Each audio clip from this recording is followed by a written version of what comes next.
오늘 말씀은 십자가의 역설이라는 제목으로 말씀을 나누도록 하겠습니다. 오늘 본문 말씀은 예수님의 십자가의 죽음을 매우 상세하게 증거하고 있는 말씀입니다.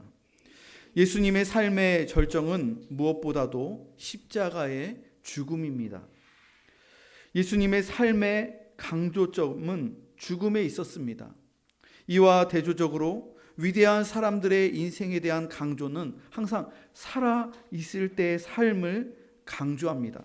그들의 죽음은 단지 마지막에 아주 짤막하게 언급될 뿐입니다. 우리들이 존경하는 위인전 같은 것들을 읽어보면 그 삶에 대한 업적이나 있었던 일들이나 그것들이 굉장히 많이 나와 있는데 그의 죽음에 대해서는 있는지 없는지 굉장히 짤막하게 그렇게 나와 있다는 것이죠. 하지만 예수님의 생애를 기록한 복음서는 예수님의 죽음에 초점을 맞추고 있습니다. 세상의 지혜자들은 어떻게 살 것인가에 강조점을 둡니다. 하지만 예수님의 생애는 어떻게 죽을 것인가 여기에 더 큰 강조를 두고 있다는 것입니다. 예수님의 생애는 33세밖에 되지 않았습니다. 기록을 보면 공자는 72세의 생을 마쳤고 석가모니는 80세까지 살았습니다. 이슬람의 창시자 마호메트는 62세까지 살았습니다. 예수님께서는 이들의 절반도 되지 않는 짧은 생애를 사셨다는 거예요. 왜 예수님께서는 이들보다 훨씬 짧은 인생을 사셨을까요? 그것은 살아있을 때보다 예수님의 죽음이 더 중요하다는 것을 알려주시기 위해서입니다. 여러분, 십자가의 죽음은 기독교 신앙의 중심입니다. 십자가는 로마 제국의 사형 틀이었습니다. 세상의 어떤 종교도 사형 틀을 믿음의 상징물로 사용하는 종교는 없습니다. 종교의 상징물은 대부분 아름다운 것들입니다. 여러분, 불교의 상징물이 무엇이죠? 연꽃입니다. 이슬람의 상징은 초승달입니다. 다 아름다운 것들이에요. 하지만 우리는 죽음의 도구이며 저주의 상징이었던 십자가를 믿음의 상징으로 간직하고 있습니다. 그 이유는 죽음을 통과한 예수님의 부활, 십자가를 통한 부활의 영광스러움이 우리 믿음의 중심에 있기 때문에 그런 것입니다. 그러므로 예수님의 십자가는 단순한 종교적 상징이 아닙니다. 이것은 살아있는 진리입니다. 단순한 역사적인 사건이 아니라 십자가를 체험한 사람은 언제나 신앙 고백을 하게 되어 있습니다. 갈라디아서 6장 14절 말씀입니다. 그러나 내게는 우리 주 예수 그리스도의 십자가 외에 결코 자랑할 것이 없으니 그럼 그리스도로 말미암아 세상이 나를 대하여 십자가에 못 박히고 내가 또한 세상을 대하여 그러하니라. 여러분, 십자가를 경험한 사람은 자기에 대한 인식이 바뀌게 됩니다. 십자가를 경험한 사람은 자기 인생의 자랑거리가 변화됩니다. 십자가를 경험한 사람은 자기의 지혜를 더 이상 자랑하지 않게 됩니다. 십자가는 그리스도의 비밀이며 신비입니다.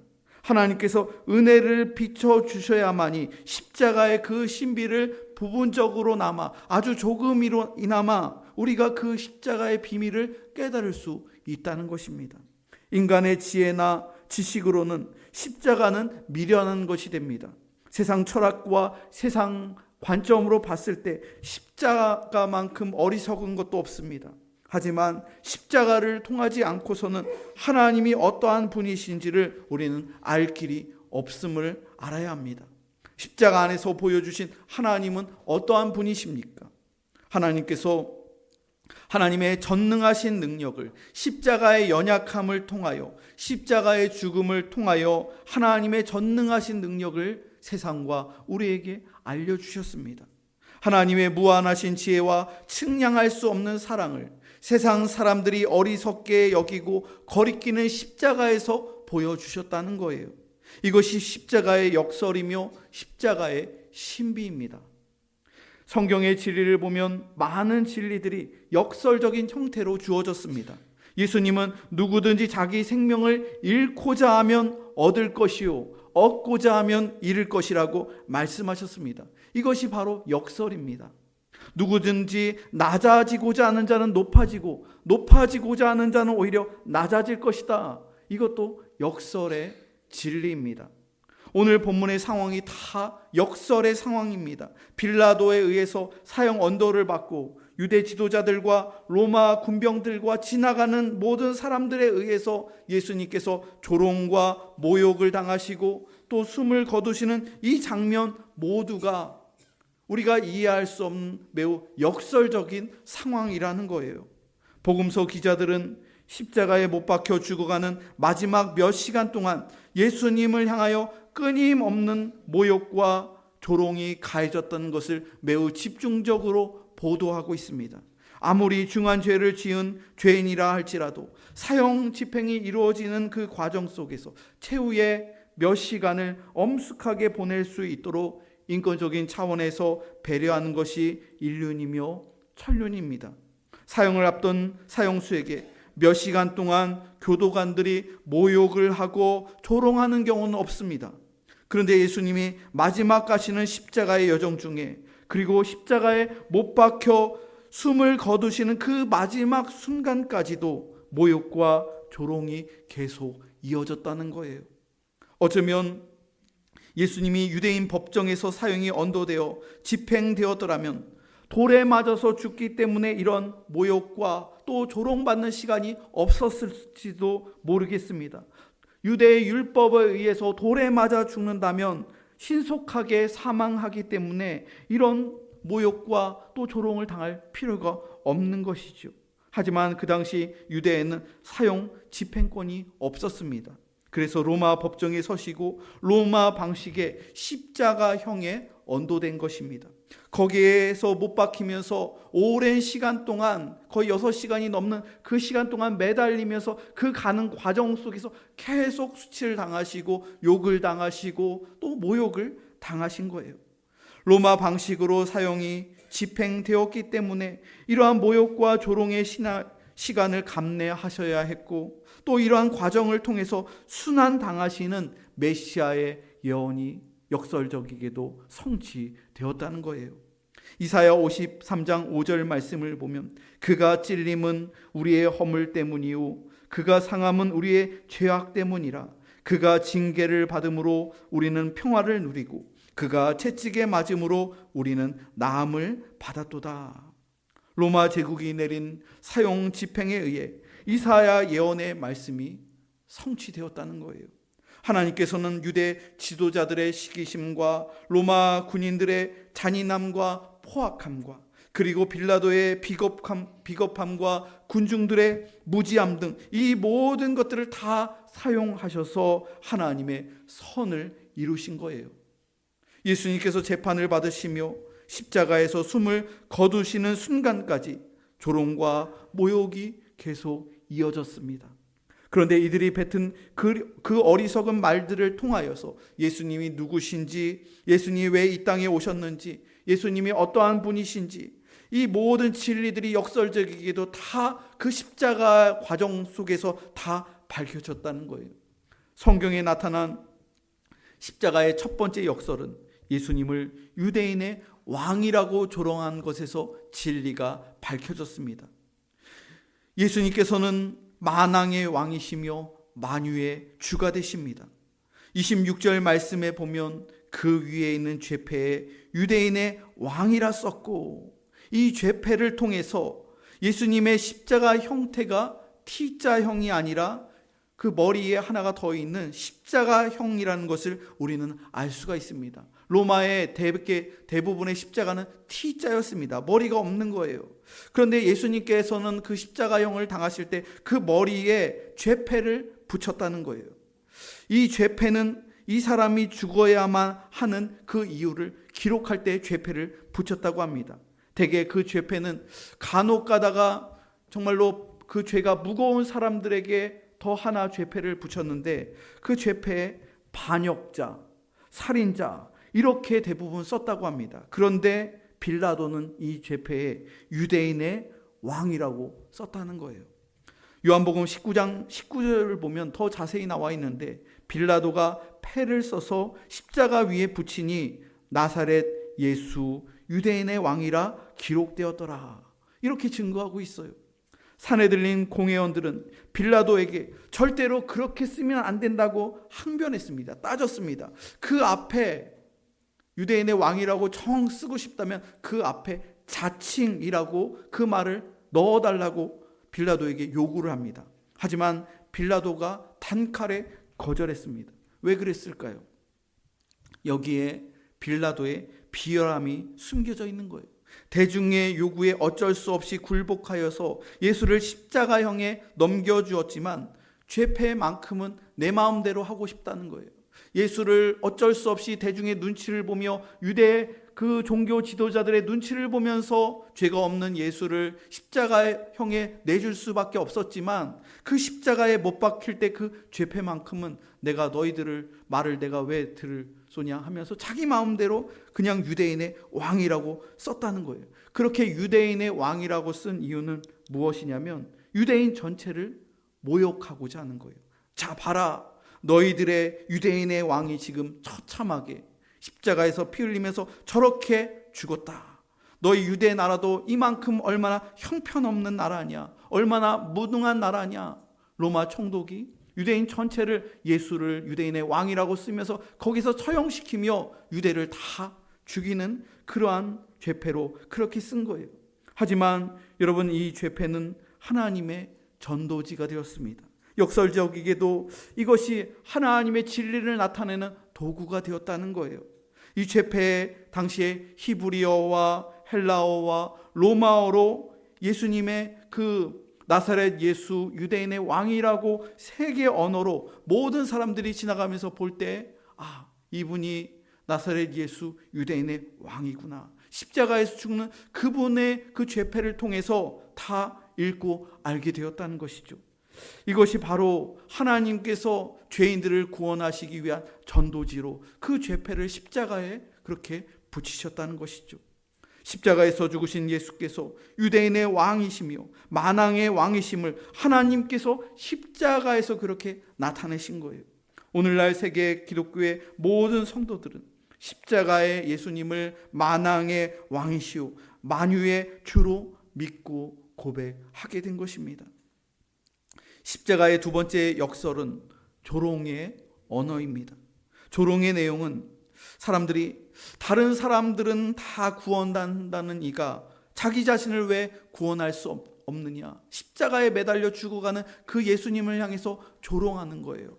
네가 다른 사람들은 구원하는 메시아라고 하면서 정작 왜 너 자신의 생명을 구원하지 못하고 너 자신의 상황을 바꿀 수 없느냐, 이렇게 조롱했다는 거예요. 오늘 본문의 29절부터 32절을 보면은 모든 사람들이, 그 현장에 있었던 모든 사람들이 다 예수님을 조롱했습니다. 지나가는 사람들이 고개를 흔들며 막 욕을 퍼부었습니다.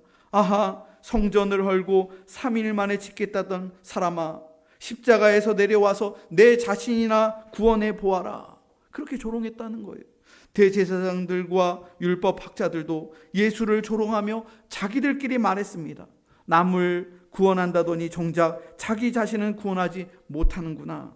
그리스도 이스라엘의 왕이여, 십자가에서 내려와라. 네가 하나님의 아들이면 당장 그 못 박힌 그 자리에서 건강하게 이 자리로 내려와 봐라. 그렇게 조롱했다는 거예요. 심지어 십자가의 좌우에 못 박힌 죄수들도 함께 예수님과 함께 십자가에 못 박혀서 죽어가고 있는데 그 양쪽에 있는 죄수들도 예수님을 모욕하고 예수님을 욕했습니다. 이 사람들은, 양쪽에 있었던 사람들은 그들의 죄로 말미암아 마땅히 십자가에서 죽어 마땅한 그런 죄인들이었습니다. 회개는커녕 자신의 삶을 돌아보기는커녕 그 조롱과 모욕에 동참했다는 것은 얼마나 그들이 죽어 마땅한 사람들이라는 것을 말해주는 걸까요? 누가복음 23장 39절 말씀을 보면 달린 행하자 중 하나는 비방하여 이르되 내가 그리스도가 아니냐, 너와 우리를 구원하라. 이렇게 조롱한 거예요.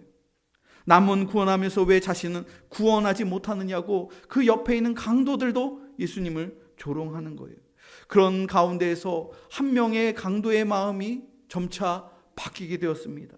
비방하는 행악자를 향해서 다른 행악자가 꾸짖는 거예요. 예수님을 변호하기 시작하는 거예요. 우리는 우리가 행한 일에 마땅히 보응받는 것이 마땅한데 내가 보니 저분은 죄가 없으시다.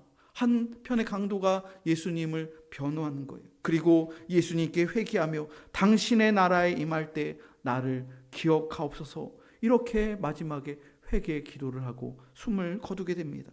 한편 강도는 끝까지 예수님을 비방하며 욕하며 죽었지만 다른 편 강도는 예수님께서 십자가에서 비방과 욕을 당하며 죽어가시는 그 숭고한 모습을 보면서 회개하였다는 거예요.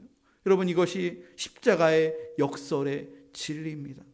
여러분, 사람들은 자신을 구원하는 메시아를 기대하였습니다. 하지만 예수님은 자신을 구원하는 것이 아니라 자기 자신을 버리심으로써, 자신을 구원하지 아니하심으로써 다른 사람을 구원하는 메시아의 사명을 십자가에서 끝까지 감당하셨습니다. 만일 사람들의 비방과 모욕의 말에 분통이 터져서 십자가에서 내려와서 천사들을 명하여 빌라도와 유대 지도자들과 그 군중들을 다 모두 쓸어버렸다면 인류는 구원받지 못했을 겁니다.